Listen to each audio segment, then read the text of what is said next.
Всем большой привет и добро пожаловать на мой канал. Сегодня я записываю видео в местечке из-под Луги, на природе, впервые не дома. У меня в руках дымящаяся кружка чая, потому что это единственное, что может меня согреть. И отправились мы сюда, чтобы отметить день рождения мужа. Так что наливайте свой чаек, устраивайтесь поудобнее, и надеюсь, это видео вам понравится. На самом деле все началось еще дома, в Петербурге, с запаковывания подарков и приготовления ингредиентов для торта, который доделывала и собирала я уже здесь.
деле дорога до Толмачева, а это ближайшая ЖД-станция от данного места, занимает всего 1,5 часа на «Ласточке» или 2 часа на обычной электричке. Нам же пришлось выходить из дома сильно раньше, и добираться до вокзала на 2 автобусах, поскольку Клео сильно укачивает в автомобиле, а своей машины у нас нет. И мы побоялись, что поездка на такси станет трагичной для всех ее участников, поскольку там необходимо надевать намордник, что является обязательным условием перевозки собак в такси, ну, во всяком случае, собак нашего размера. И мы знали и понимали, что в наморднике ей будет очень плохо, она к нему не приучена, и плюс потому, что ее сильно укачивает, ей необходимо пыхтеть всю дорогу и капать слюнями мне на коленки. И надо сказать, что до вокзала мы добрались без особых трудностей, просто ехали гораздо дольше. Дальше нас ждала поездка на электричке в течение 2 часов, что тоже прошло относительно нормально.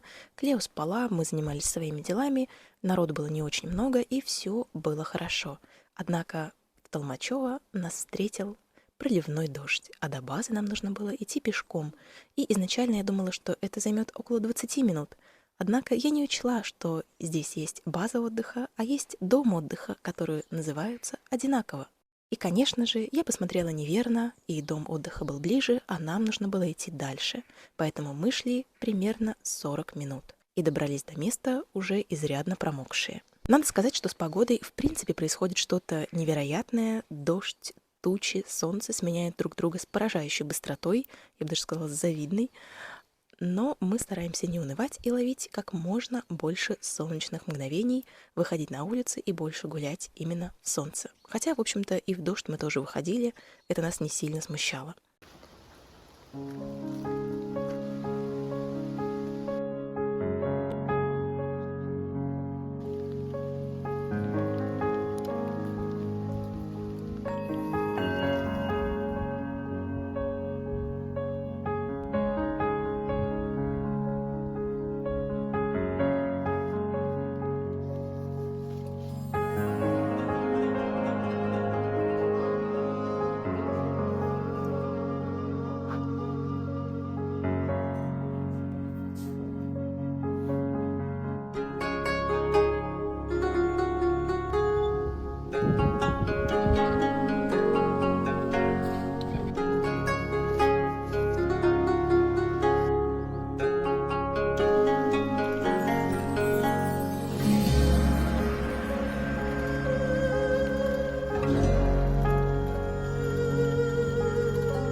В эту поездку мы много гуляли, читали, пили чай на свежем воздухе, Денис ходил порыбачить, и мы даже брали велосипеды, чтобы доехать за продуктами в ближайшее поселение по невероятно живописной лесной дороге. Спускались к реке, смотрели на воду и наслаждались теми мгновениями тишины, спокойствия и умиротворения, которые мы смогли здесь поймать. Надо сказать, что собака разделяет наши увлечения, ей тоже нравится природа, она любит наблюдать за падающими листьями и пытаться поймать их своим неуклюжим носом. А сейчас она, по-моему, хочет домой, потому что устала сидеть со мной на террасе. А может быть, что-то увидела. Вы сейчас как раз и слышали ее лайк. Левочка, иди ко мне. Иди ко мне. Да, вы видите, что она снова у нас в колпаке, но это потому, что я не могу сейчас за ней нормально следить, когда записываю видео для вас. Так мы стараемся его снимать. У нас снова небольшие проблемы, о которых я расскажу в каком-нибудь другом видео, но я надеюсь, что мы с ними справимся. Потому что колпак – это уже наш страшный сон. В эту поездку я еще раз убедилась, насколько сильно мне нравятся такие тихие, уютные и спокойные места. Места, где жизнь именно течет, медленно, спокойно и размеренно, а не несется галопом, как в городе. Это место, где никто не торопится, все друг друга знают, и все находится в шаговой доступности. И, наверное, это моя мечта. Раньше я была уверена, что являюсь ярым адептом городов и не представляла себя вне городской среды.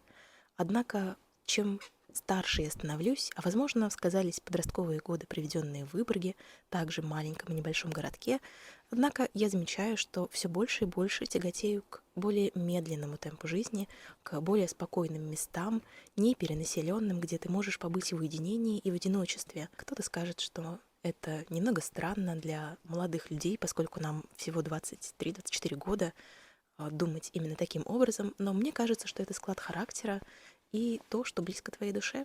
И глупо, наверное, от этого отказываться и открещиваться в угоду каким-то тенденциям, моде или тому, как принято проводить свою молодость. И мне кажется, чем раньше ты поймешь, как тебе нравится жить, что тебе в принципе нравится, какой стиль жизни тебе подходит, и откажешься от того, что тебе навязано извне, тем быстрее ты поймешь, что такое счастье и гармония с самим собой.